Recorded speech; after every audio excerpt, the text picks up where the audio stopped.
हाँ वर्क कर रहा है ना. माइक इज वर्किंग ना. Okay.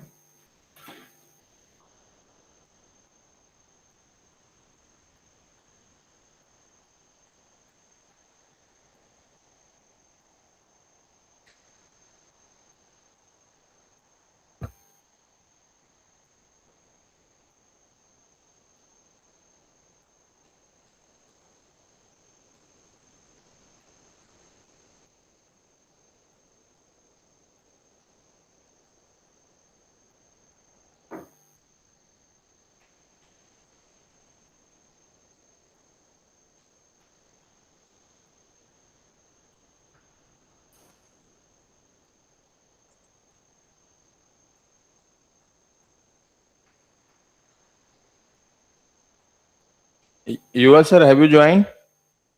Yes, sir. Good morning. Okay, sir. Good morning, sir.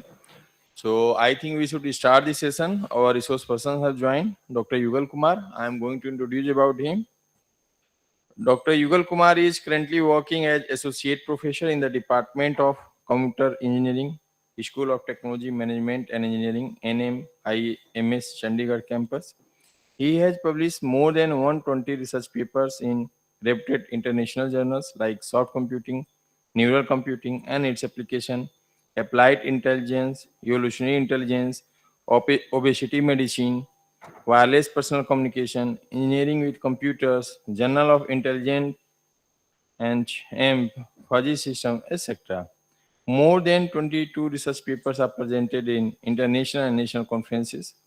He has also organized 4 conferences and served as PC members of various reputed conferences. The primary research contributions include developing data clustering algorithms, precision models for disease prediction, and methods for precision agriculture. So, thank you, sir. Hand it over to you, sir. Please, you may proceed, Okay. sir. Thank you, sir. And a very good morning, all of you. Am I audible? Yes, sir. Audible, sir. You may Okay, sir. proceed, sir. Okay, sir. Good morning, everyone. So first I share my screen and after that we can discuss how we can incorporate the computing technology in the field of the precision agriculture. So the today talk is only depend on the digital agriculture, and the digital agriculture is current demand in the developing country like India. So in today The lecture or slide, today, your slide is actually not, sir, shareable. basically I not share the slides. Okay, sir. Okay. Okay, so now I share the slides first. Okay, sir. Okay, sir. Okay.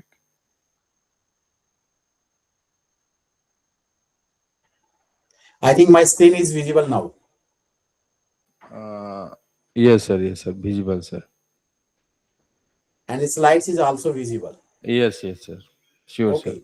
So Yes, the sir. talk of the today talk is the digital agriculture and its applications. So as we all of know, we are the developing countries and the most of the population of our countries and the primary source of the income is the agriculture. So in this talk, we can integrate how we can integrate the computing technology in the field of the agriculture so that our farmers can get the benefit of the computing technology, how they can improve their earning, their source of the livelihood, and the so on.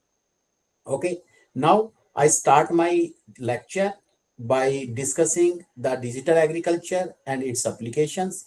So, if you can say what is the flow of that particular talk or the lecture, we start with the simple definitions of the agriculture, and after that, what are the different evaluations that can be done in the field of the agriculture, and after that, we can find out, and one of the most revolutions that can be known as green agriculture, that is the Swaminathan. So we discuss some little bit according to the green, and after that we can identify what are the potential area or the challenges where we can incorporate the computing technology in the field of the agriculture, and how we can improve the earning as well as the precision agriculture. Next, we discuss some technology like the artificial intelligence, big data. After that, we can say big data, and IoT, and the cloud computing in the field of the agriculture. So at the end of this talk, we can also discuss this open area where the young minds can work with well in the field of. Okay. So again, good morning to all of you. And I am the Dr. Yugal Kumar. Now I start my lecture on digital agriculture and its applications. So if we can say agriculture, so what we think primarily what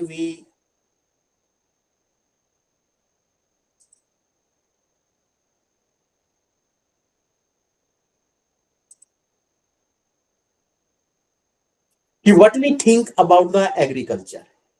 As all of you know, agriculture is the science, art, and practice of cultivating of soils. Okay, and for which purpose we are cultivating the soils?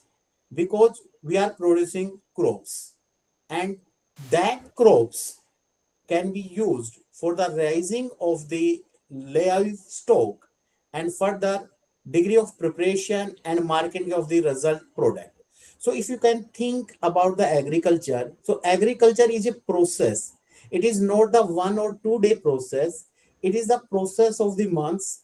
From the starting we can prepare our field, we can prepare our soil for the crop productions. After that, we can move step by step manner, and the finally when the crop is prepared, then we can use that particular crop for the marketing and the result of the product. So that is the a complete process, and that is the if you can say if we have the wheat crop, yeah, if we can say we have the rice crops, then that is the 4 to 6 month process. So that is the 4 to 6 month process is the crucial time period. Okay, from the starting, okay, from where we can prepare our soil, and from the end, okay, we can get our crop, and after getting the crop, we can find the potential area from where we can market it. So it is the nearly 6 month process for most of the crops, and that 6 month is not the minimum time period for a farmer. That is the lot of the energy, lot of the investment, and lot of the time is invested by the farmer. Okay, and what the farmer can get at the end of the completion of the crop. Okay, so in this particular talk we can find out where we can improve the where, now what are the different area where the improvement can be done, so that the livelihood of our farmer can be improved. Okay, so as a whole, the agriculture can also be defined as a science and a whole process that can start from the preparation of the soil till up to the marketing of the product. So when we discuss what are the history of the agriculture, the history of the agriculture can be far, far in back. It can be begun thousands of years ago. Okay, from the seed of the collections, and at present, the 3 billion people in the world depend on the agriculture for their livelihood. Without the agriculture, कि some without the agriculture, yeah, without the agriculture product, you cannot imagine that the people can live. So the nearly 3 billion people in the world depend on the agriculture, and indirectly, if you can say 3 billion people is the directly depend on the agriculture, and indirectly all of us are depend on the agriculture product. So, if we can say what are the contribution of the agriculture in the GDP? So, as all of you know, GDP is the important parameter or the measurement to the growth of the any nations. So, I write here if we can see the contribution of the agriculture is nearly 26% of GDP in developed countries. So you can easily find out that the agriculture can contribute more than 20, more than one fourth of the GDP of any developing countries. And the total portion of the agriculture is the 4% of the global GDP. So we cannot live कि the agriculture is just for the production of the crops, production of the foods, and the so on. But the agriculture have a significant impact on the GDP of developed countries as well as developing countries. I already mentioned here that 26% of GDP for the developed countries is on the basis of the agriculture, and it is not the minimum one. And the contribution of the agriculture in the worldwide GDP, the global GDP, that is the 4%. So now we can discuss these 2 points. These are the two important points. Why we pursue the research in the field of the agriculture. Because it have the significant impact our GDP, as well as the, if you can see the population of the population is increasing. So we require the foods, we require the crops. Okay, so these are the two important parameters. The agriculture is the primary area of focus where we can improve a lot, because the lot of the area cannot be improved in till date, because most of in case of the India, most of the farmers can use traditional method in the field of the agriculture. So there are the two different aspects. We can improve the, we can move, we can change the traditional to the intelligent one. And next one, we can also develop the some technology that can be beneficial for our farmers. So now we can discuss what are the impact of the agriculture in Indian context. So as all of you know, the India is a country of villages. Most of the population, nearly 70% of the population of the India resided in villages, and the primary work of these people, the livelihood of these people is depend on the agriculture and agriculture products. So when we say what are the impact of the agriculture in Indian context, the agriculture is the driving force in the Indian context and fulcrum of the country's economy. The second one, the India has how much land we have for the agriculture purpose. So I written here that the India has 9% of world arable land. So we can say that the 10 the, if we can say that we have the 100 acre of the 100 hectares land throughout the world where we can manage our crops. So out of 100, the India have 10 acres. So it mostly 10% of the arable land of the world can be in India, and 2.3% of the geographical area. So this is the important one. If we have the 9% world arable land, so we can improve our crop prediction. No, we can improve our crops. We can use different type of the crops, but due to the traditional mechanism, due to the lacking of the warehouse, due to the lacking of the machinery, we are not generated as much as crop that can be in case of the developed countries like USA. The next one, on the level of the GDP, what are the contribution of the agriculture field in the Indian GDP? That is the 70.6% of nation GDP. So again, it is a big number. If we can see the Indian economy, the agriculture contributes 17.6 of nation GDP, and what are the employment that can provide agriculture? That is the 60% of employment. The 60% of the Indian people can we see the agriculture as a employment.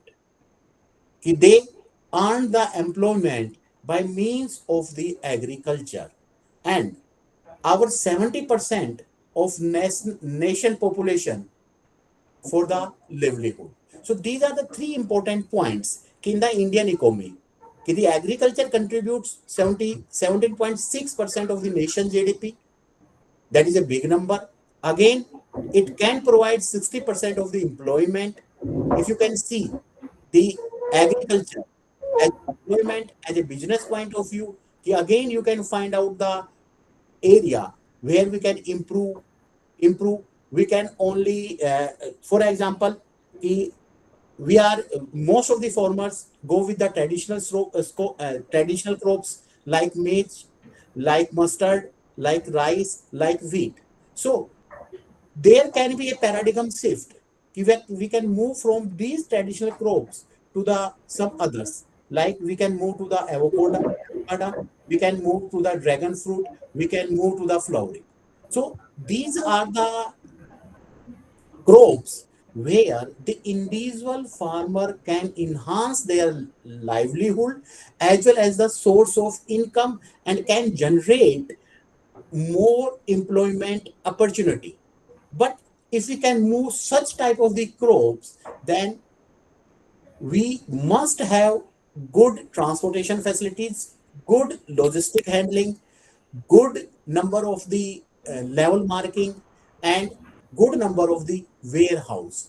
So where as a computer or as a agriculturist, we can improve these area. And on the level of the what are the contribution of the Indian agriculture at the global level? So at the global level, 8% of the global agriculture GDP. The Indian agriculture contribute 8% of global agriculture GDP. Second, and sports 18% of world populations. So these are the two important parameters in case of the Indian. We Indians can support, या can feed up to 18% of the world population. The second point, if we can say on the global agriculture GDP, then again the Indian agriculture have 8% of the contribution. That again is a big number. So these are the points where we can work in the field of the agriculture. So now we can discuss the some portion. What are the different revaluations that can be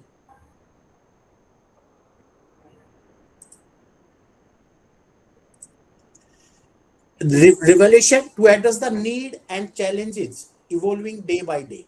So till date, we have gone through the three agriculture regulations, and we are waiting the fourth one. And the fourth one can be defined as the precision agriculture. And the precision agriculture can be defined as to integrate the intelligent or computing technology to improve the crop productions, to improve the livelihood of the farmers, to improve the methods and the mechanism for the crops. So if you can see the first agriculture evaluations, then the first agriculture evaluations can be defined as the Arab agriculture evaluations that can be up to the 17th century. If we can go to the second agriculture evaluations, that can be defined as the British and the Scottish agriculture evaluations. Okay, and now the important one, in the context of the India, from where the yield predictions, the yield of the crops can be improved. That is the green revaluations. And the area and the time period for the green revolution is 1960 to the 80, where the farmers can leave the traditional crops and move to the wheat, rice, and mustard, and as well as maize. And these revelations can also improve the significant improvement in the yield of the crops. And this revelation can make the Indians the sustainable on the in terms of the foods. So these are the three important revolutions. First, second, and third, and we are waiting for the fourth one.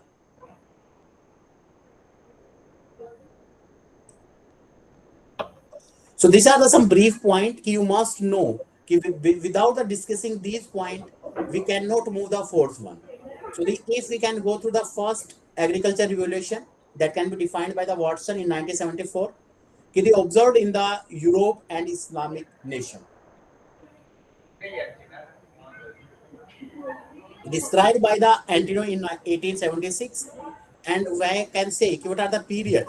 The period is 18th to the 13th century. And what are the main component and the part of this revolution? He transformed with improved technique and the diffusion of core plants.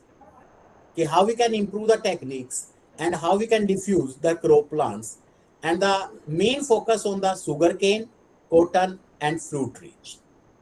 So this is the first agriculture revolution, and that can only deal with the sugarcane, cotton, and the fruit trees. The second one can be defined in between the mid of the 17th to the late 19th century. So the main focus in this period is the crop rotations. If you can see, in India, we are getting 3 to 4 crops per year. But prior to 50 years back, we are taking only 2 crops. And prior to this back, in 40s, we are only rotated throughout the year, we have the only one crop. So within the 75 years to 75 to 80 years, we are moving from one crop to 4 to 5 crops. So that is the rotations. Okay, how we can prepare the field, how we can make the effort for these rotations. So that particular rotations, the crop rotations, can be defined in the agriculture, second agriculture revolutions. The second one, the Chinese flux, development of the national market. In the second revolution, the national market is developed, transportation infrastructure is developed, and selective breeding of livestock. So that come under to the second, and this is the important one. The third revolution, the father of the third revolution is the Norman and Swaminathan. These are the father of the green revolutions, and that green revolutions can generate the sustainable crops, produce the sustainable crops. If you can start, if you can say what are the starting point for the third or the green revolutions, mid 20th century, in the 1960 to 1980s, resulted in great increase in production of food grains.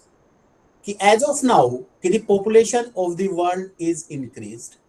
So for the increasing population, there is the increasing demand of the crops, and how we can meet to the increasing demand of the crops.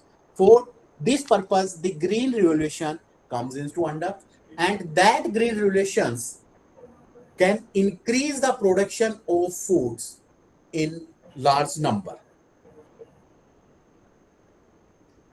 The main crops he observed in Mexico and the Indian subcontinent. The main crops in these relations is wheat, rice, jawar, bajra, and maize. The Indian agriculture was converted into the industrial system. The farmers can earn from the agriculture. So what are the positive impact? Positive impact of this revolution is increase in crop produce. The production of the crops can be increased in the number of the employment,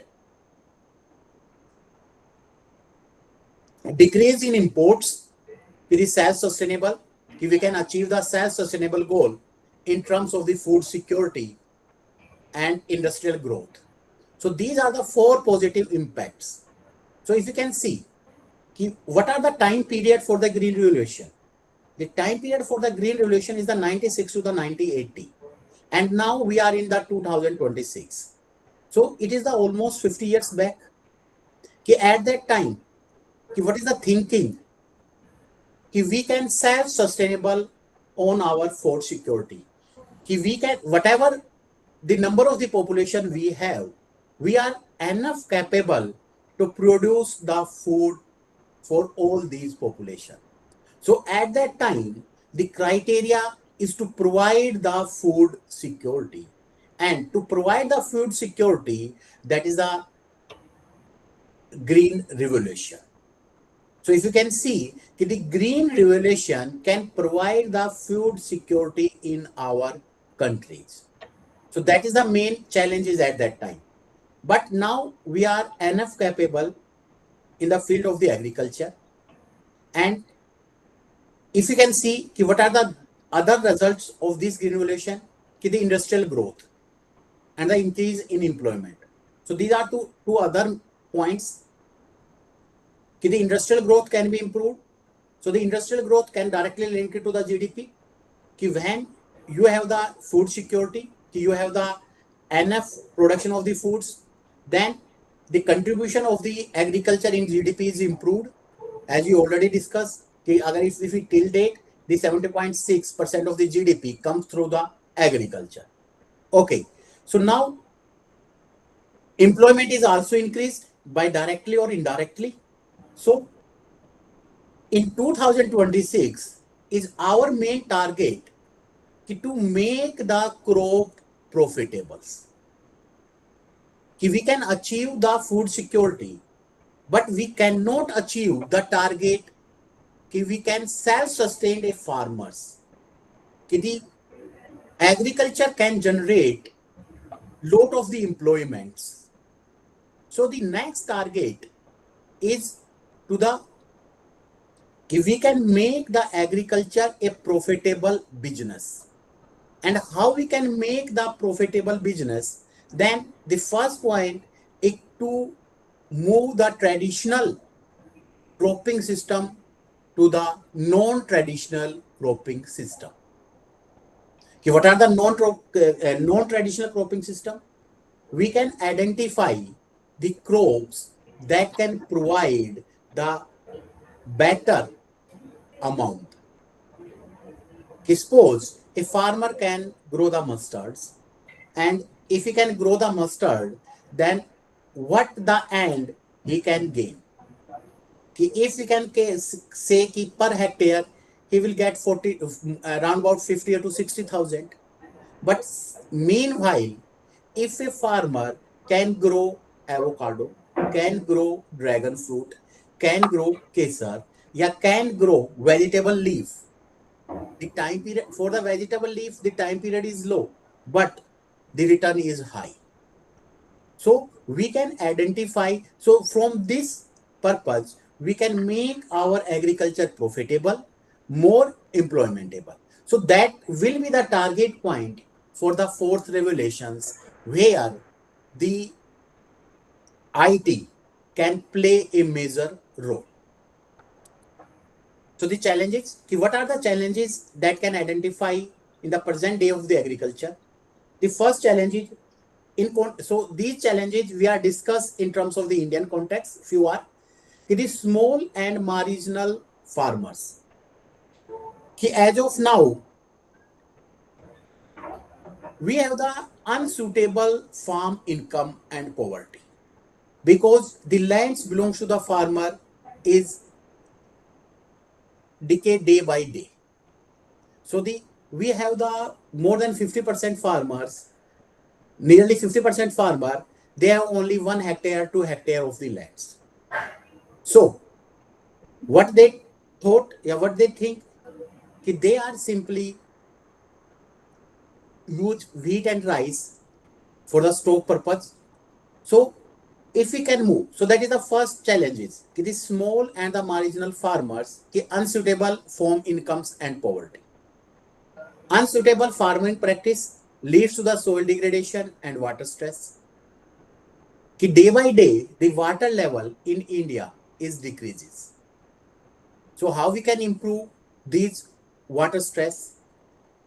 If we take the example of the Rajasthan, if we can take the example of the Latur district of the Maharashtra, if we can again take the example of the in MP.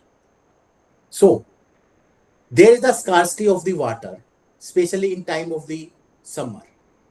So if we don't have the water, then can we think how we can go for the crops?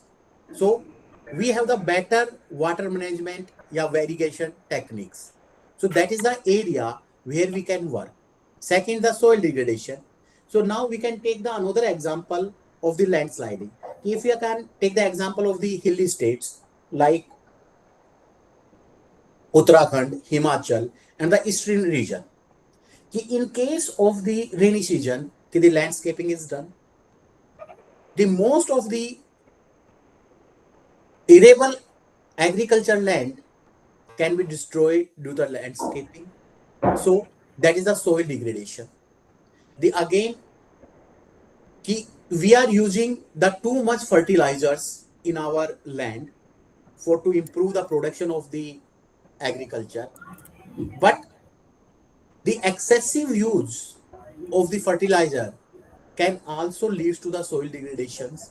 So we can identify the area how to overcome the soil degradation. The third one is the poor farm mechanism due to the affordability challenges.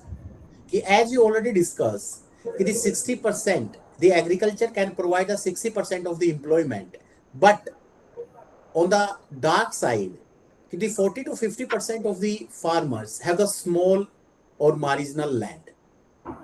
And if a farmer has the small and the marginal land, then it cannot purchase the machinery that can be used in the agriculture. So again, the poor farm mechanism is a challenge in India. Fourth one, the lack of food processing. What we have, we cannot have enough cold storage where we can store our product, agriculture product. We cannot have enough logistic and warehousing infrastructure to near the farm. So these can increase the wastage. So again, a question how we can design, yeah, how we can handle the logistics, how we can handle the warehousing and the food processing, so that our farmer can get better income. Next one, gaps in market linkage, challenge in price discovery for farmers. Sometimes one crop can be grown in the large number, so the rate inversely rate come to the decreases, and again the farmer get the loss. So the price volatile in this market is the main challenges. Challenges in financial and digital, and higher cost of the inputs and scarcity of labor force.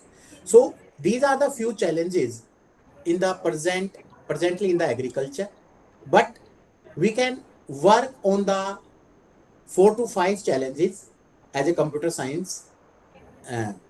First one, we can work with the soil degradation, water stress. We also work on the food processing, logistic and warehousing infrastructure. So these are the area where we can improve lot of the things. So now we move forward to our topic, that is the digital agriculture revolution or agriculture 4.0. As all of you know, industrial 4.0, 5.0, in the IoT 5, IMOT 5.0 and IoT 4.0. So now we discuss what is the structure of the agriculture 4.0, yeah, 4.0. So the solution for this is the digital agriculture revolution. How we can define the digital agriculture revolution? The digital agriculture is the use of new and advanced technology integrated in one system to enable farmers and other stakeholders within the agriculture value to improve food production. But what is the aim for this? The aim of the digital agriculture revolution is to improve the food production. So how we can improve the food production? Similarly, to leave the traditional method and to adopt the new and improved intelligent methods. So what are these new and into? So we can use new and the advanced technology, and all these new and the advanced technology can be integrated into the one system. We can make a prototype, yeah, we can make a system that can provide the information regarding the humidity, regarding the water level, regarding the pesticides, and that can also provide the nearby market where we can sell out. So that is the aim of the digital agriculture revolution. So the need for the digital agriculture, why we have the need for the digital agriculture? Because in 21st century, the agriculture can faces multiple challenges. The first challenge is elevated increase in demographics. In the 21st century, there is the increased in the population. The population is increased. Due to the increment in the population, there is a rapid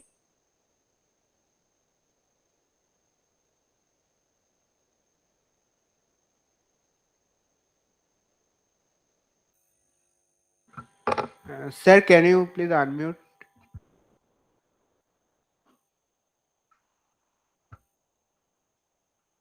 Hello, sir.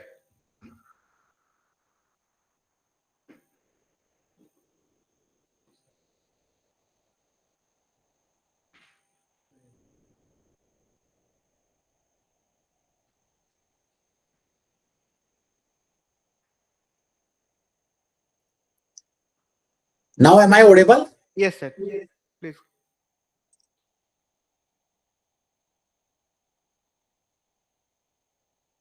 So I think we are here. Need for the digital agriculture. Yes, sir. Okay. Yes, sir. Yes. So agriculture in the 21st century face multiple challenges. So we can divide these challenges into three parts.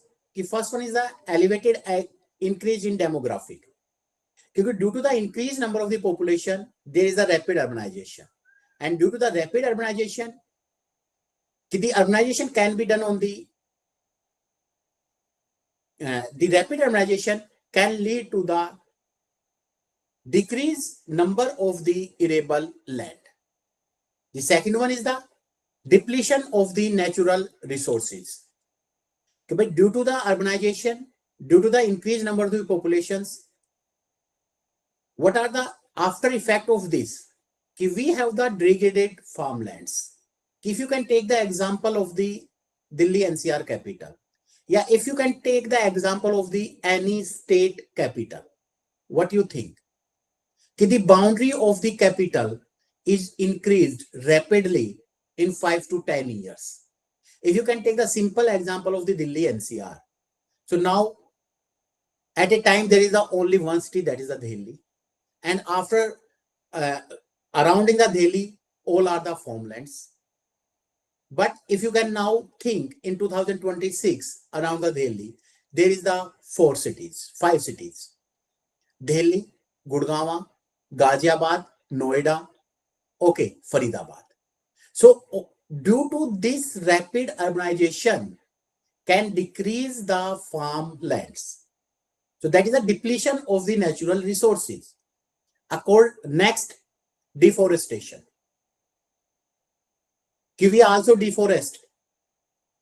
We cut the number of the plants, and that deforestation is also lead to the depletion of the natural resources. And last 20 to 25 years, there is unbalanced use of fertilizers. The farmer thinks if they can increase the quantity of the fertilizers, there is also increased in the crop production. In few years, it is possible if we increase the fertilizers, the crop is increased. But after that, by increasing the fertilizers, the crop is not too much. The crop production is not too much increased. So the unbalanced fertilization, unbalanced use of the fertilizer is also degrade the soils and also degrades the production, and in turn can impact the overall earning of the farmers. So that is also important issue, the depletion of the natural resources. Third one is the climate change. Again, due to the rapid urbanization, due to the industrial growth, the climate is changed. So what are the impact of this climate change in the crops? We have the reduced productivity. Due to the uncertainty in the climate, the crop production is also affected. Greenhouse gas emissions, that is the impact of the industrial growth, and variability in precipitations. So I have highlighted these three main points, and under these three main points, we are discuss what are the different sources.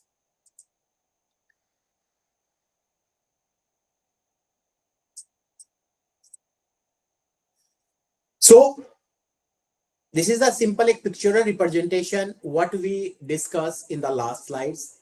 The population growth directly linked to the higher demand for foods. So the population growth impact the farmland as well as rapid urbanizations. So we have the decreased number of the land where we can for the crops, but in turn we have the higher demand for the foods. So when we higher demand the foods, so what we do, we can impact our forestry. We deforest our land. So when we deforest our land, then ecology can be changed. So it all are interrelated.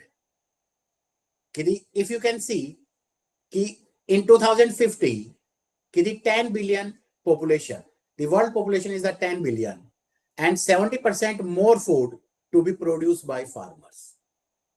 Till date, what we are produce in 2050 to fulfill the demands of the people, we can grow more, 70% more. Again, urbanization drive changing in consumption pattern. 36.4 kg processed food or meat annually per capita meat consumption in 1979 to 99. But if you can think, what are in 2030? That is 45.3 kg. Processed food and meat annual per capita meat consumptions. Okay, so these are the two important points. Due to the growth in the population, to feed up all these population, we much more grow up to 70%, what we are growing till date. And that is another statistics. In 1999, there is the processed food and the meat is 36.4 kg, and that can be increased up to the 45.3. So here we have the 2 points. For the meat purpose, we have the cattle. So for this purpose, we also feed this. The second one, change in demography. 25% of the farmland is already rated as highly degraded. Suppose we have the 100 acre, the 25% is highly degraded. Nearly 80% global deforestation driven by agriculture concerns. We again discuss the challenges, deforestation. Deforestation can impact our ecology. Deforestation can also impact our climate changes. So 80% of deforestation for the agriculture concern. So 1 trillion investment necessary until 2050 for irrigation water management in developed countries alone. if we can only focus, we have the two important points, soil degradation and water stress. So we are not discussing about the soil degradation, but if we can only focus on the water stress, that is the irrigation also, water irrigation. So in 2050, the estimated cost is the $1 trillion investment for irrigation water management in developed countries alone. So again, if we are moving from developing to the developed one, then because we have the 9% of the agricultural land where we can produce the food. So we can work on this. So the digital agriculture technologies, I have identified the few technology. First one is the artificial intelligence, big data, cloud computing, Internet of the Things, remote sensing, and the robotics for the digital agriculture technologies. By using these technologies, there is a minimal impact of the human beings, and that can also improve the production as well as livelihood. So first we discuss with the artificial intelligence in agriculture. So how we can define the AI? By using the artificial intelligence technique, we can construct algorithm and the robots and the computers. So computers mean एक architect or system. By the AI, we can make a system, algorithm or the robots that mimic the intelligence observed in human, such as learning, problem solving, and rationalization. If you can say, what is the AI? Think humanly, act humanly, think rationally, act rationally. So these are the four parameters on which AI is dependent. So this is the simple definition of the AI. Think humanly, act humanly, think rationally, act rationally. So that is the overall definition. By using the AI, we can generate a system that can think like human, act like human, that can think like rationally, act like rational.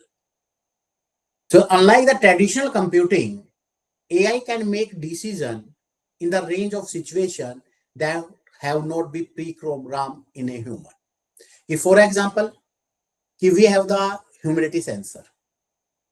Suppose the humidity sensor provide a reading.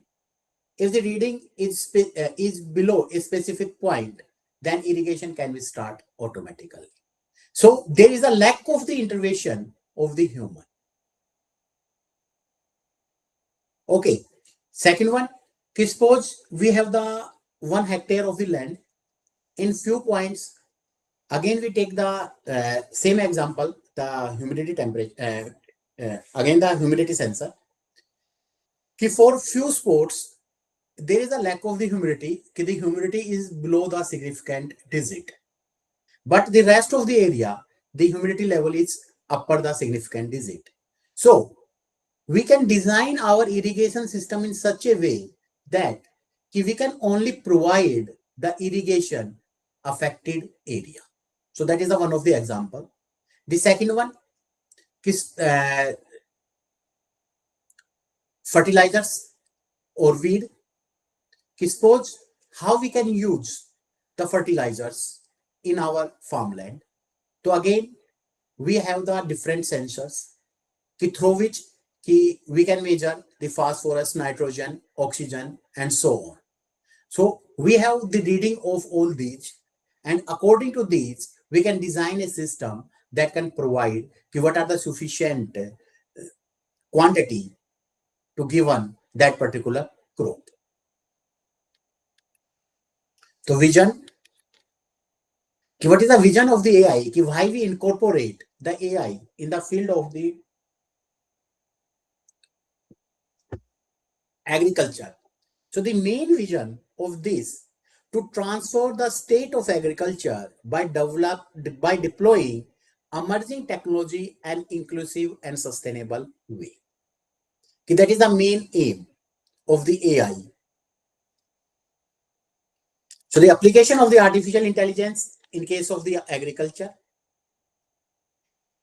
First, This is a particular diagram I have prepared for this. The growth driven by IoT, image-based insight generation, identification of the optical mix of agronomic practice, health monitoring of the crop, automatic technique in irrigation. So fine, we start with the growth driven by IoT. So again, if you can see what is the history of the IoT in journal practice. In journal practice, we can take the history of the IoT in 10 years, but it can be start in later area of 90s. Okay. So the growth driven by IoT means we have the different sensors that can be deployed in the farmland. And all these sensors can be integrated on a single system. So that is the main objective of our digital agriculture. Can we deploy the different sensors and all these sensors are connected on a single system. So from these sensor, what we get? From these sensor, we get the different type of the data as well as image data. Okay, so we have the two type of the data. First, we have the text data that contain the readings. Okay, and second, we have the image data. Suppose we are deployed our cameras. So what is the camera? The camera can provide the image data, but we can deploy the nitrogen sensor, we can deploy the temperature sensor, or we can deploy the humidity sensor. Okay, so that can provide the readings. So we have the heterogeneous data. When we discuss the IoT, so in case of the IoT, we cannot get the homogeneous data, we can get the heterogeneous data, the image data as well as text data. So all the data is collected. So same, suppose we have the image-based insight generation. So now we have the images. We also have the drought images. We also have the images of the disease in the crops. Yeah, we have the images of the field that can be responsible to the drought. So from these images, we can find out the insights. Okay, what are the different information that we can extract? So next point, if we want to find out the insight from the image, then what we have? We have the image processing tool. So again, when we work with the image processing tool, so as of now, you all aware about the CNN, DNN, convolutional neural network, deep neural network. So now these methods are popular one and work with the image data very effectively or efficiently. Okay, now suppose we have all insights, then what we find out? Okay, the identification of the optical mix of agronomic practices. Okay, now we have the information. Okay, suppose we have the information, okay, we have the lack of the forefathers, we have the lack of the humidity, we have some disease appear in somewhere in the farmlands. Then, according to these, we can define or developing the strategy, the good agronomic strategy, how you can deal all these overcomes. Okay, now suppose you can deploy all the strategy for this. Now health monitoring of the crops, you can monitor the health of the crops. Okay, is there any production of the weed? Is the crops are disease free or not?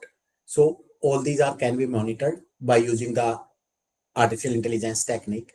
And the last one is the automatic techniques in irrigation. Without the irrigation, it is not possible we can get the good production of the crops. So the good production of the crops can be achieved by a effectively irrigation technique as well as effectively nutrition techniques and the health monitoring of the crops.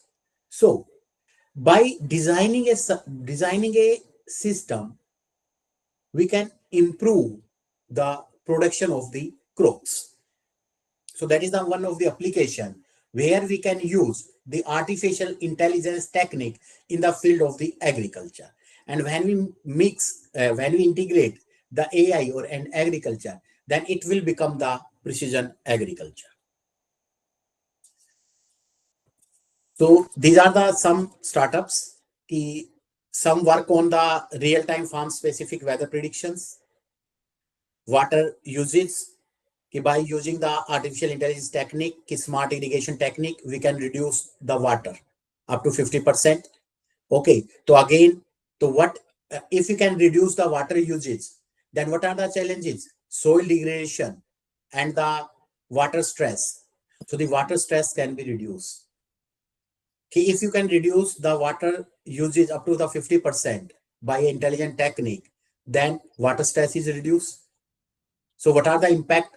Ki overall, the ground level water can be increased. That can be decreased day by day. Get forewarnings about the possible pest and disease.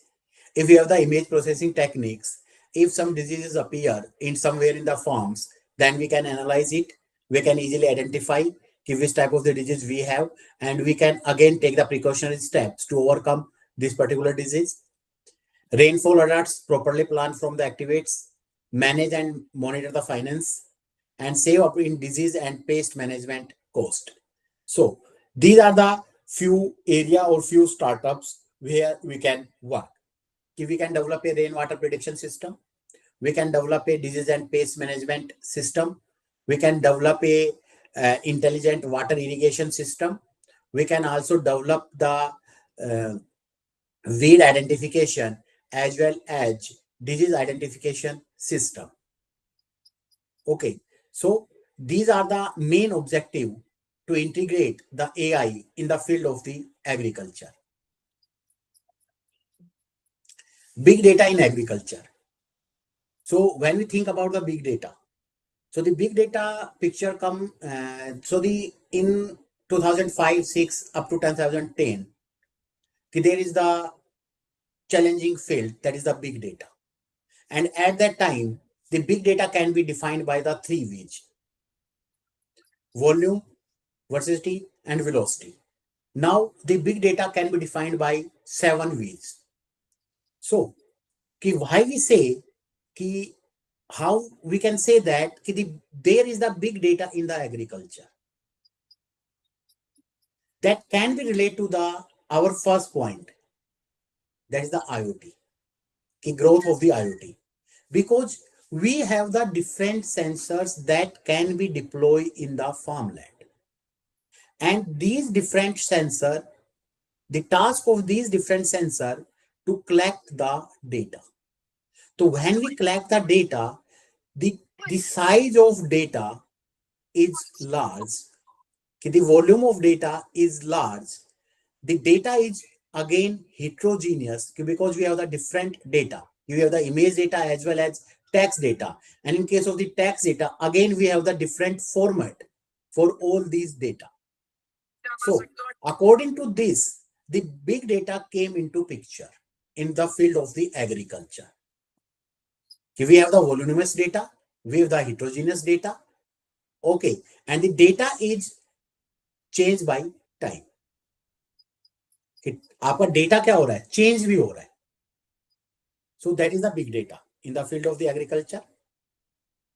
Data from the diversified sources that already we discussed. What are the diversified sources? We have the different sensors. Suppose you are using the 20 different sensors, then you have the 20 different tax value.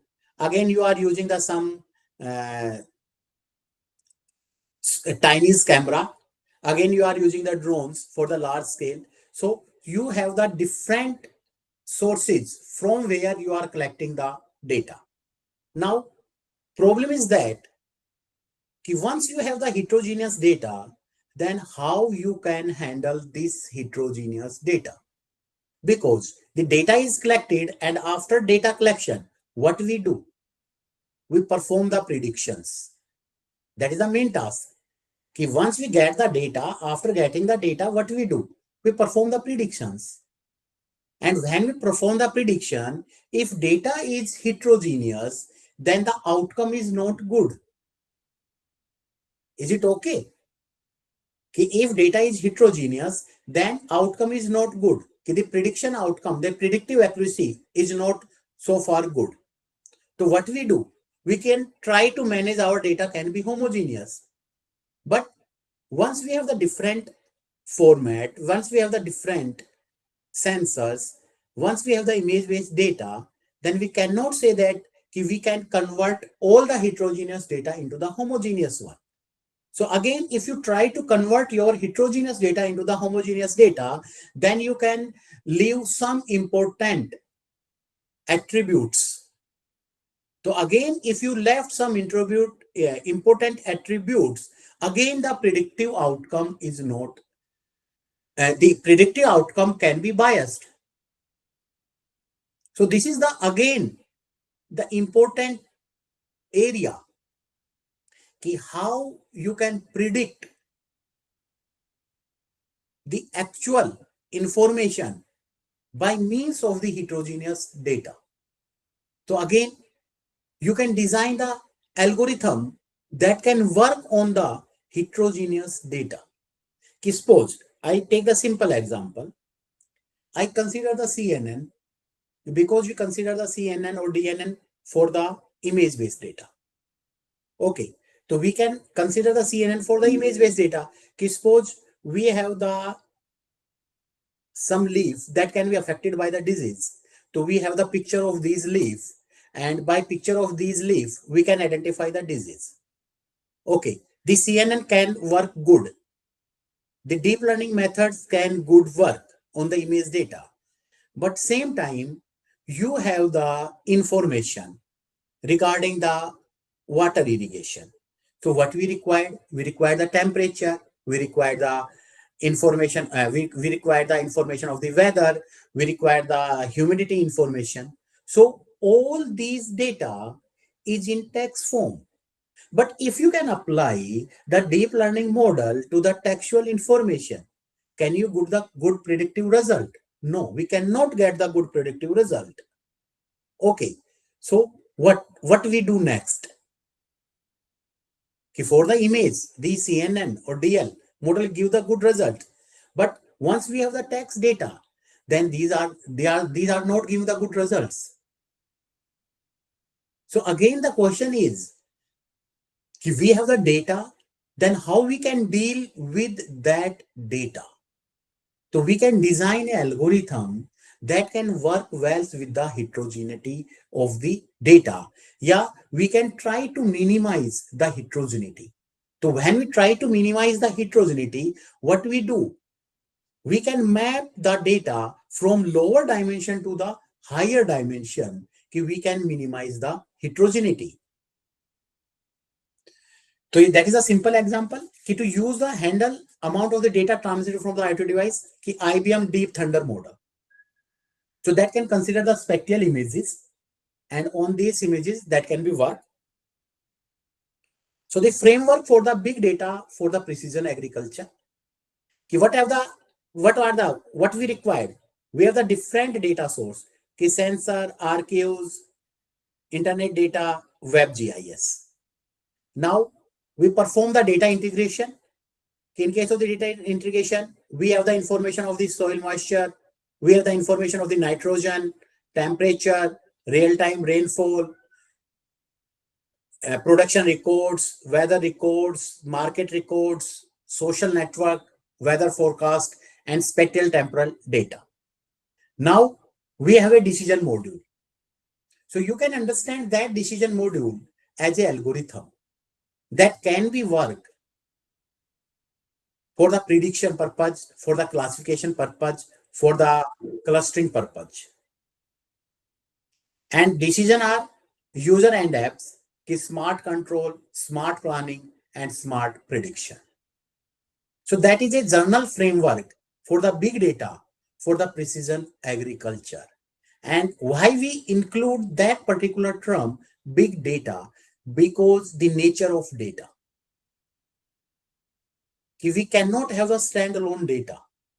The data can be in the voluminous, कि आपका data large होगा. Clear है? Again, the data have the velocity. If you are taking the reading in the morning, in the afternoon, in the evening, in the night. All these are different. So that can be defined the velocity. Okay. So that is a general framework for the big data for the precision agriculture. If anyone want to the particular work on that particular area, so you can consider how you can design the effective algorithm to handle the big data, especially in the field of the agriculture, where we deal with the different type of the data. We deal with the time series data as well as spatial data, as well as homogeneous data, and as well as image data. Clear है? We have the three different domain: time series, spatial, and image. So three different domain. So till date, there is not a single algorithm that can work effectively on these three domains. कि time series domain के साथ भी काम करें, क्योंकि आपकी whatever the readings we have from the sensors, that are the time series data, कि according to the time the reading can be changed. If you consider, if you deploy the Chinese camera to taking the information of the intruders as well as disease, then that is the image based. And if you are taking the images by means of the GIS, then what we have? We have the longitude and the latitude. So these are the three different domains. So you can design an effective algorithm to deal such a combination of the data. So the precision agriculture empowered by the big data has become a new direction of the agriculture development in the future. The emergence of big data technology provides an effective solution to solve new problems such as data diversity, high data volume, and high speed. And I think we can only discuss in last two slides, we discussed these 3 points because these are the important ones.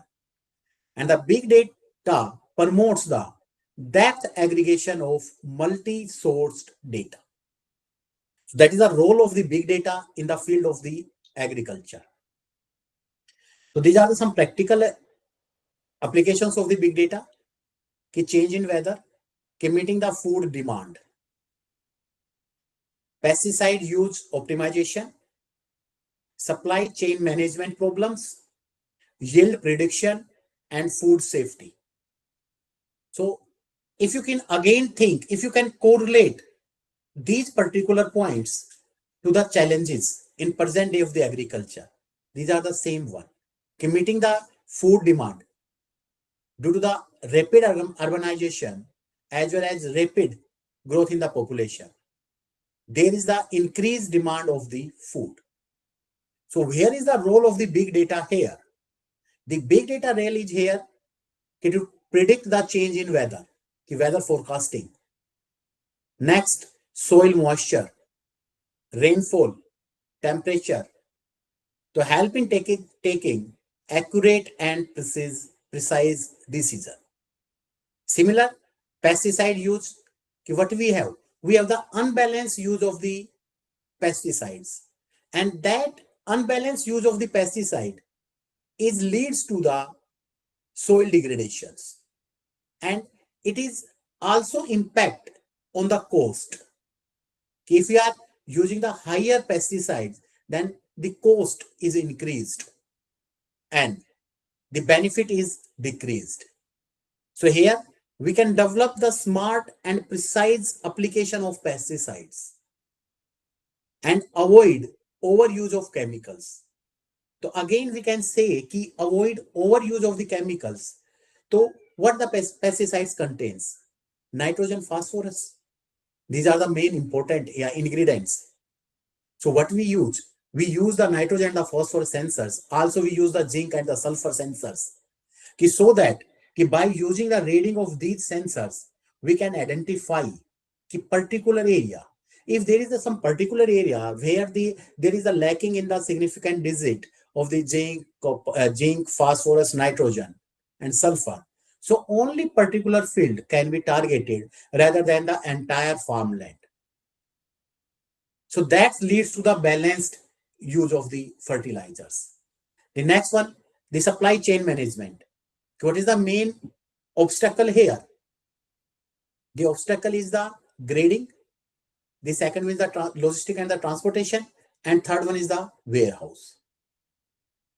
Okay, so you can develop a supply chain management so that your agriculture product can reach prior to decrease its quality.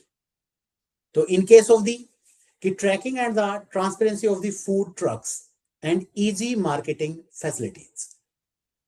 Yield prediction provide information when to plant, when to water and apply chemicals and harvest. And the last one is the food safety enable early detection of the infestation and contamination. Prior to the final product, we can, if there is some disease or the contamination, can be detected at the earlier stage and can be overcome by using the pesticides. So these are some practical application of the big data. Now, cloud computing. So there is a lack of the role in the cloud computing in case, we can say, in case of the agriculture, because the cloud provide a decentralized platform. Okay. The cloud computing, if you can say, what is the cloud computing? Provide a shared pool of the configure IT resources. In case processing network, software, information and storage on demand. So where we can use the cloud computing in the agriculture. We can use the cloud computing in the agriculture, in transportation, in logistic and find the new markets. Okay, so we have the clouds that can provide these information. As a measured bias which needs minimal management effort based on service level agreements and so on. That is the simple definition. So the role of the cloud computing in the agriculture field, agriculture information data bank, high integration and sharing of agriculture information, provide agriculture technology service and science, improvement of agriculture products marketing, efficient use of agriculture resources, circulation of agriculture product wider level, and management of all data related to the land, location and area.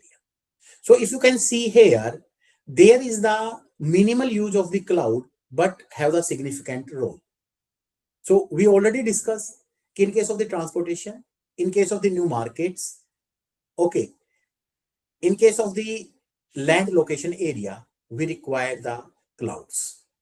So that is the role of the cloud computing in the field of the agriculture. So what are the benefits for this cloud?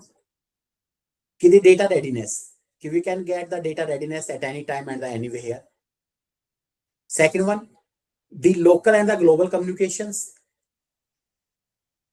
Third one, improve economic condition of the nation, enhance the GDP, ensure food security level, motivation for the farmers and the researcher, and rural development. These are the few benefits. So the important one is the IoT. Without the IoT, we cannot think we can achieve the precision agriculture.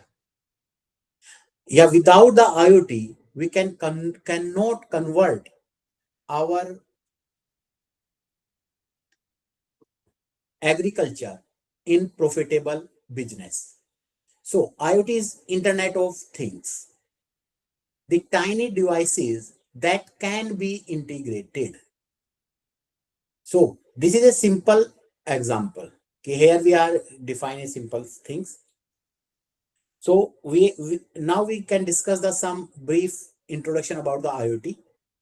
So IoT is a network of physical objects or things embedded with electronic softwares, sensors, network connectivity, which enable these objects to collect and exchange the data. So what we have? You have the three different points.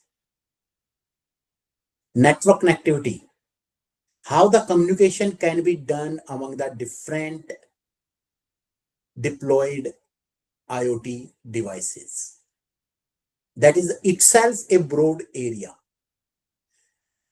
Second, software. Which type of the software we can use? Sensors, because sensor is an electronic device that can provide the reading, and the main drawback with the sensor is the life of the sensor. Okay, so the idea of the IoT was proposed by Kevin Esten in 1999, and connection of each and everything to the internet. So it's why we can say IoT, Internet of Things. We required the internet, all tiny objects are connected to each other. Why IoT in agriculture? Because if you can think the term IoT, what we say? Small electronic device. Okay, so what is a small electronic device? That is a sensor, and all these sensors are connected. So what we required? We required two physical parameters. First one, the sensor, and second was the network connectivity. But how we can correlate these IoT devices? Yeah, what are the usable or significance of these devices in our agriculture field? Okay, the first point, push the future of farming to the next level.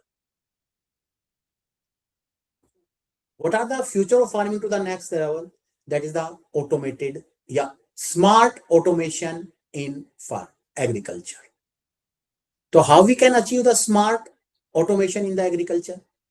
That is the minimal interference of the humans in the field of the agriculture. Then how we can overcome or reduce that minimal interference in the field of farming? By using the IoT devices. Labor is reduced. That is also a challenge in real time agriculture. The scarcity of the labors. So if we are using the smart IoT devices, then the labor is also reduced. There is no lack of the scarcity of labors. Second, huge opportunity for farmers to monitor crops and increase productivity. There is no need to go to the field to check everything, go every day, morning and the evening, see there is the intruders or not, check whether you are given to the water or not, because there is a central system from where you can think, you can see or visualize all these things. Third one, extremely productive ways to cultivate soil with use of cheap, easy to install sensors. Meet growing needs of food for increasing population, and 24/7 visibility into soil and crop health. So these are the 5 important parameters, reasons for IoT device, the integration of the IoT device in the agriculture. I already stated that there is no use, we cannot achieve the precision agriculture without integration of the IoT devices. So to achieve the precision agriculture, to achieve the automation, to achieve the increasing demand of the food, to make the agriculture profitable, to deal with the problem of the labor scarcity, the solution is one, to incorporate the IoT in the field of the agriculture. But there is dark side also, because every farmer is not so much educated that can enable all these things in the farmland. That is the first point. The second point, The size of the farmland is also small and marginal. So if you have the large farmland, then IoT can be replace most of the things. But suppose if you have the marginal or small farmlands, then what is the role of the IoT? For such type of the things, we have the another solutions. We can move to the non-traditional crops. We move to the flowering crops, we move to the vegetables, we move to the uh, costly fruits. So these are the reason for the incorporation of the IoT in the field of the agriculture. So this is a simple IoT architecture. We can divide the IoT architecture in the three layers: application layers, network layer, and the perception. So what is the perceptions? Perception from where we can get the data. We have the different sensors, IoT devices, so that can be known as the perception layer. So we have the two things in the IoT. We have the small electronic devices as well as we have the network connectivity. So how we can deal these small devices and the network connectivity? To communication become these devices, we require the network. That can be simply called network connectivity and the communication. How the devices and the system can communicate to each other. Suppose the sensor can take the reading. The phosphorus sensor take the reading, the humidity sensor take the reading, the temperature sensor take the reading. But how that reading can be reflect on your system? To reflect that particular reading on your system, there should be the network. The devices can be connected to each other. So a network can be established. So that is the network layer that can contain routers, access point, Wi-Fi, Zigbee, and so on. And the last one is the application layer. That is the system where we can see what the sensors give the information, what the algorithm analyze it, and what are the next steps. So that is the application layer, can be defined as the smart home, smart city, and smart government, as well as the precision or the smart agriculture.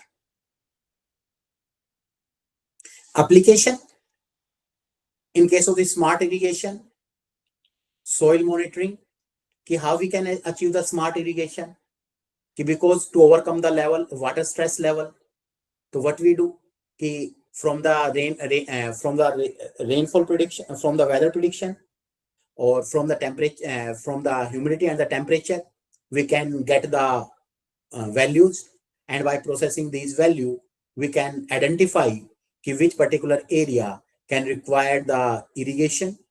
So after that, we can start our pump that can be automated also, not the manual.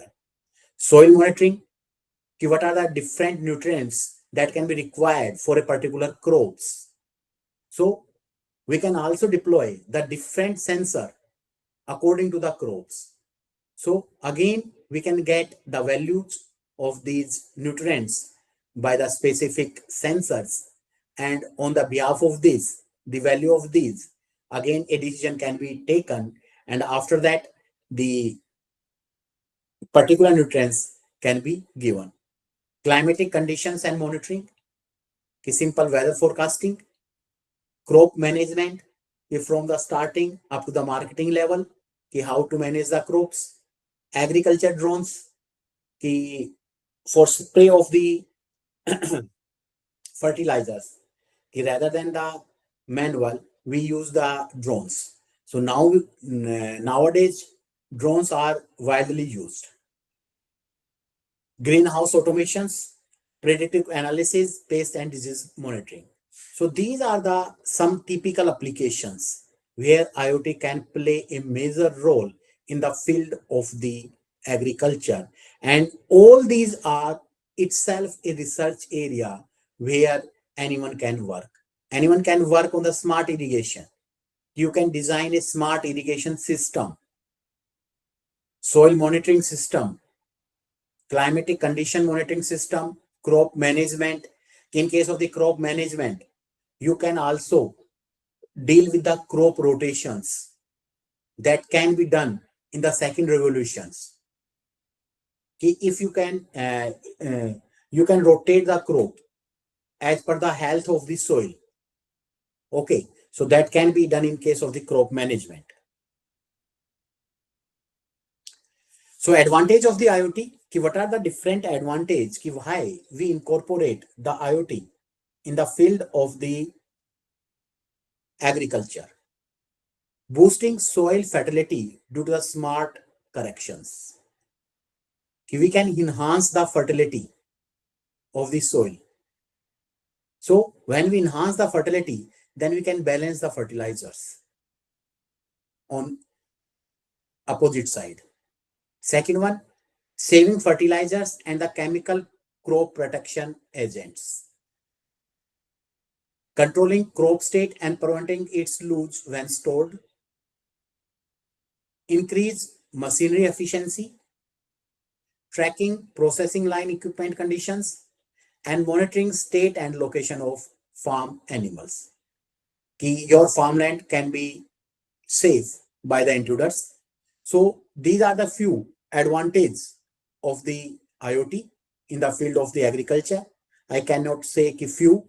There is a lot of the scope how you can integrate in the IoT in the field of the agriculture. For every task, you can integrate this. For smart decisions, smart transportation, to avoid the intruders, to quality check, to disease production, to pest management, for cultivation, all of these we can check. 1 minute. So the next one, constraint for implement IoT in Indian scenario. So first one is a small dispersed land holding, as I already discussed, because our 40 to 50%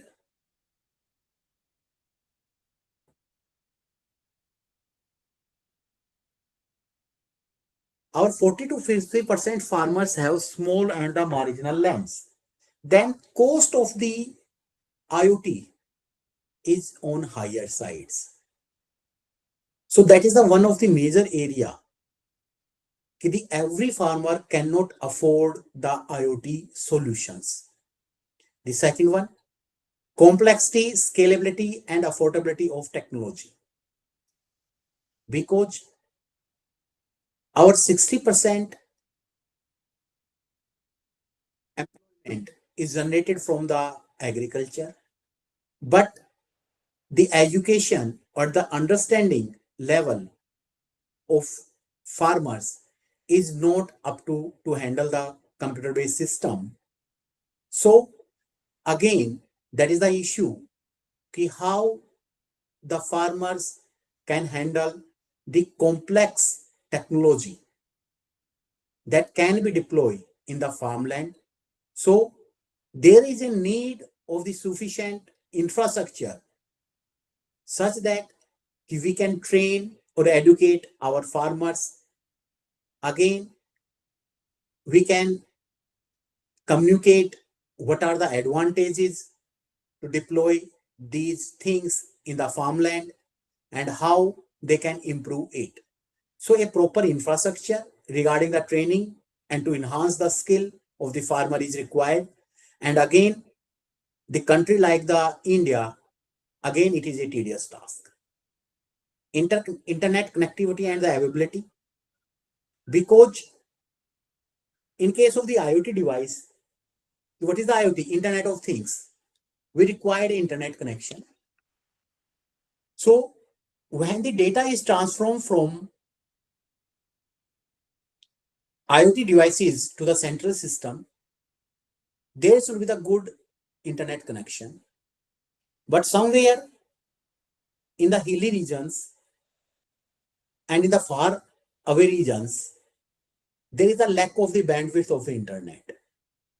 So again, this is a issue Fourth point, low awareness of the IoT devices, but that can be improved by conducting regular seminars, workshop, and training program to educate or to train the farmers regarding the application of the IoT devices, regarding the deployment of these devices in the farmlands, also discuss the benefit of these things, and also discuss how these changes can improve the livelihood of the individual farmers. Lack of investment and venture capital funds. So these are the few shortcomings, a constraint with the IoT devices in context of the Indian agriculture scenario. So we discuss, we have there is a lot of the potential in the IoT, but alongside we have some constraint. By handling these constraints, we can also moving towards from the smart agriculture or sustainable agriculture. Remote sensing, that is the next one. If you can say how we can define the remote sensing, the acquisition of the information about an object or phenomenon without making physical contact with the object and in on-site observation, especially Earth. So basically, what we have in case of the remote sensing, I can conclude only the one single line. We have the GIS images. Okay, the remote sensing generally refers to the use of satellites and aircraft-based sensor technology to detect, classify objects on Earth, both on land and the water bodies. So what we have? Again, we have the spectral images. Okay, I already discussed in case of the AI. In case of the big data, we generally have three types of the data: textual data, image data, and spectral data. That can be defined in time series data, image data, and spectral data. So spectral data is the location-based data. So that location-based data is come under into the remote sensing. Okay, we have the spectral information. So that spectral information, how you can deal with that particular spectral information. So these are some components: the energy resource, radiations and atmosphere, interaction with target, recording of the energy, transmissions, interpretations, and applications. So I think I cannot cover too much. I cannot cover this. These are the some simple information what we have in the case of the remote sensing. So our main focus how we can use the remote sensing in our precision agriculture. So every year, after every year, the government perform a survey on crop production. How that particular survey can be done? The aerial inspection can be defined, and from that aerial inspections, we can conclude suppose in 1 lakh hectare, the maize is growing in 1 lakh hectare, 2 lakh hectare, rice in 3 lakh hectare wheat. And according to that, a number is computed, and we can say that that is the crop production for 2030. Okay, so here we can use the application of the remote sensing. We have the image data, and by image data and by the satellite data, we can categorize these satellite data and we can perform the forecasting. So simple, the crop production forecasting, we can again use the remote sensing. Assessment of the crop damage and crop progress. Suppose some uneven rainfall can damage the crops, and sometimes it is possible. Sometimes due to the flooding, the crops is also damaged. So again, we have the images. And on the base of the images, we can assess how much crops can be damaged and what about the crop progress. We also use the remote sensing to identification of the crops, average estimations, crop yield modeling and estimations.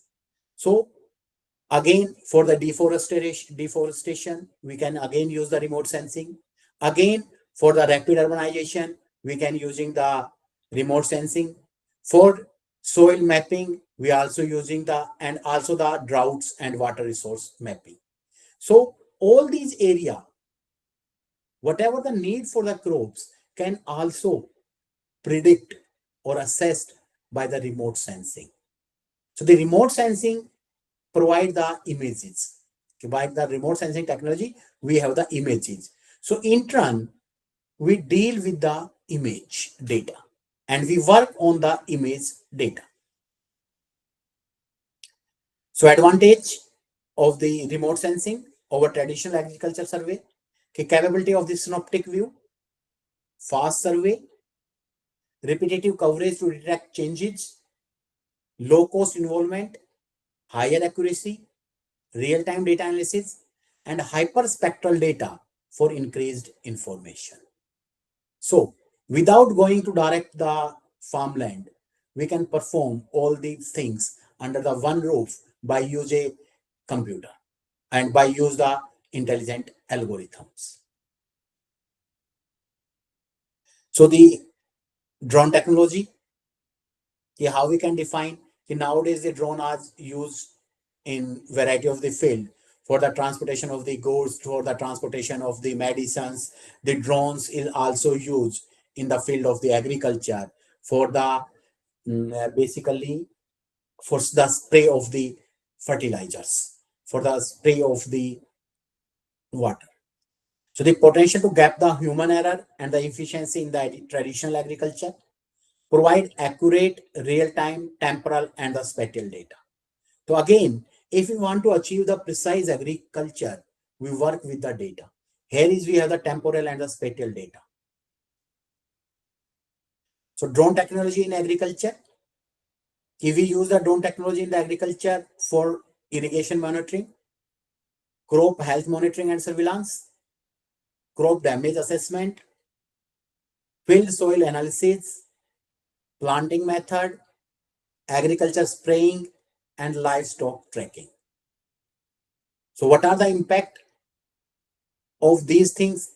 We have the enhanced production, effective adaptive techniques, greater safety to farmers, faster data for quick decision making, less wastage of the natural resources, higher accuracy rate, evidence to the insurance companies and the claim. Robotics. The robotics are introduced into the dairy, poultry, and the agriculture industries. The application include weed identification, fertilizer applications, pesticide application, fruit picking, and field operations. Here, the application is totally different. The application of the IoT is totally different. The applications of the robots is totally different. Weed identification. We cannot identify the weeds from the help of the IoT, but we have the images. Through the images, we can segregate. So from here, weed identification to fertilizer, for pesticides and fruit picking. So advantage of the robots in form, the elimination of labor. The scarcity of the labors can be handled by incorporation of the labors in the farms, but the country like India, it is not a big problem. One-time investment, use of pesticides and the fungicides are reduced to the large extent. Revolution in the farming, agriculture, and grazing. Productivity will be increased to an extent, and robotic gives perfect result with increased quality. So this is a snapshot how you can achieve the robotics for the digital. mobile field robots and the sensors. After we have the multispectral cameras and the laser scanners that can measure the plant geometry and non-visible radiance band. Next, again, the important one is the computer vision and ML algorithm. So the computer vision algorithm is used to detect the objects. Okay, and the ML algorithm is used for the decision making. So two type of the algorithm here is used, and after that we have the recommendation engine and decision support system that can recommend burning fruits, thinning leaves, soil water level. So the precision farming plus higher yield, better quality, and less resources. So again, that is the applicability of the robots in the field of the farming. So here I have listed some initiative technologies in India. That is the Digital Agriculture Mission 2021 to 2025 that can be started by the Minister of Agriculture and Farmer Welfare. What are the main attributes or significance of this? To support and accelerate projects based on new technology like AI, blockchain, remote sensing, and GIS, and use of drone and robots. Setup year, that is the September 2021, and the pilot project is cover the 6 state and 28 district. Next on the agriculture digital infrastructure, initiated by the Cisco to enhance farming and knowledge sharing. So here the application of the cloud computing is required. So August 99, that can be implemented in 2 states, Haryana and the MP. They specify the district also, Kaithal and Morena. Next, GeoAgri या GeoKrisi, that is the initiated by the Reliance Private Limited to digitize the agriculture ecosystem along the entire value of chain to empower farmers. Starting date is February 2020 in Maharashtra, majorly in Maharashtra. Site-specific crop advisory by ITC to convert conventional crop level generic advice into the personalized site-specific in September 2021. MP, that is the AgroPad AI power technology initiated by the IBM. The AI power technology helping farmers check soil and water health, and that can be result are provided within 10 seconds. Plantix, the crop disease identification. Peat German startup, that is the startup, help in identification and subsequent diagnosis and treatment of the plant disease. Trigno EM3 Agri Services, again the Reliance Private Limited for the farm machinery and the tractors on the basis of the save time and the money. Swamitwa, Government of India, drawing digital maps and the revenue boundaries. Grain bank model of Ergo's agri-tech landscape, they enable farmers to convert their grains into the tradable digital assets to avail credit against those assets with the partner banks. So these are some initiatives that can already taken and many more. If you can search these initiatives, you can find out many more, but I have listed here few of them. So benefit of the agriculture, smart agriculture. Now we want to conclude our entire talk. If we move from the traditional to the digital one, if we use the AI, cloud, IoT, drones, and robots, then what are the benefits? Because all these things are come on the basis of the challenge what we have in case of the present day. So if we can say that the benefit of the digital agriculture, that is the input hub, production hub, post-harvest hub, and the consumer hub. So every community can get benefit by digitizing the agriculture or by convert the traditional agriculture into the precision agriculture. So the input hub, how we can specify what do you mean by the input hub? What about the quality of the foods or quality of the agriculture product? Increase access to the quality inputs. So when we can say ki increase access to the quality inputs, then we can say ki what is the health of your soils? Is there are the enough nutrients in the soil? So same this thing, ki increase access to machinery hiring services, personalized advice on input usage, increase access to credit, finance, and insurance, and improve abilities to detect counterfeits. That is the input hub. Production hub, enablement of the Hello, precision sir. farming. Uh, Yes. sorry to interrupt, sir. Can you please conclude within 5 minutes because we are Sure, sure. having another. I will conclude it within the 5 minutes. Okay, So sir. these Okay. are the Thank you. last 2 and 3 slides. I am not discussing the up to the 63. I only discuss up to the 54. Okay, sir. So, Thank you, sir. so that is the production hub. By enablement of the precision farming and smart farm management, improved pest and disease management, improved access to the extension service and producer corporation. So all major part can be covered in case of the production hub. Precision farming, smart farming, disease control, water irrigation, crop health, soil health, and so on. In case of the post harvest, that is the market, towards the markets. So the improved market and the price information, improved access to the transportation, again application of the cloud computing here is here, improved market integration, processing and the storage, and efficient logistic. And the last one is the consumer hub, improved food safety, we can deal with the food safety problem, we can require 70% of, we can increase the 70% of the agriculture product up to the 2050. So that can be the improved food safety, traceability, and market matching.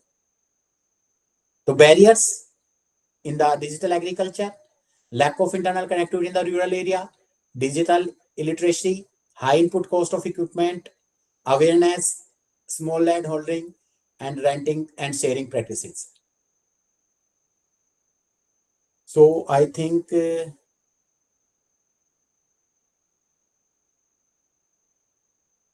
so we can conclude by these slides that the digital agriculture technology is to address all. If we are moving from this one to this one, so we can move this one. Digital technology provide better, faster, quality products and service, and compared to the multi-genus techniques to efficient creating and widespread mutations. So through this, I conclude my talk. If anyone have any question, please ask. Thank you, sir, for the wonderful talk. Mainly the advancement of digital agriculture, including the cloud computing, IoT, and remote sensing devices. So, thank you, sir, for the excellent talk. Anyone have any question? I think. Thank you. Okay, thank you everyone for thank you for your patience to listening me. Okay, thank you everyone. Sir, can you please turn on your video so that we can have a Sure, picture? sure. Yes, sir. And the presentation of yes.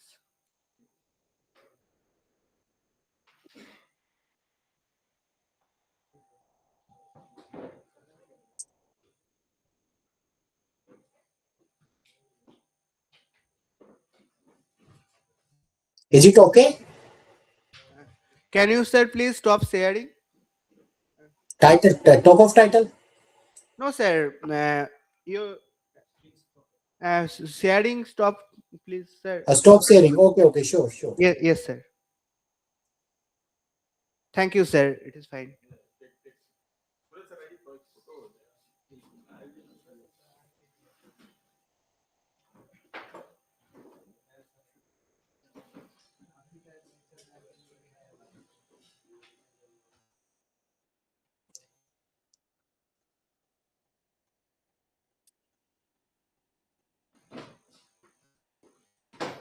Thank you, Yugal sir. Okay. Okay, participants, we will have a tea. Thank you, sir. You may leave it, sir. We will